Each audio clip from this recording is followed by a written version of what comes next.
BBM Biosolar B40 Performance mulai diperkenalkan dan dipasarkan untuk wilayah Sumatera bagian selatan. Tahap awal penyaluran difokuskan untuk konsumen industri melalui skema bisnis to bisnis.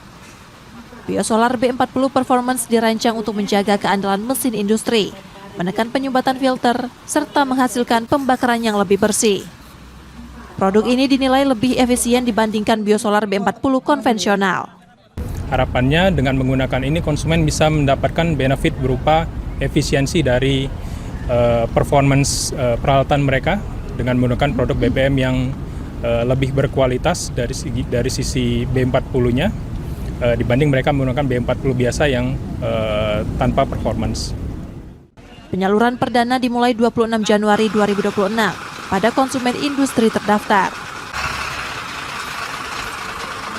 Kalau per hari untuk rata-rata solar itu untuk seluruh Kertapati ya, seperti itu kurang lebih 4.000-an per hari. Solar B40 maksudnya. Ya. Termasuk dengan kebutuhan depot-depot yang inland depot seperti Batu Raja, Lahat, dan Lubuk itu kurang lebih 4.000. Jadi termasuk kalau konsumen industri, konsumen retail, dan konsumen di kami yang di inland depot. Wilayah Sumbaksel menjadi regional pertama pemasaran B40 PF karena tingginya kebutuhan BBM di sektor industri.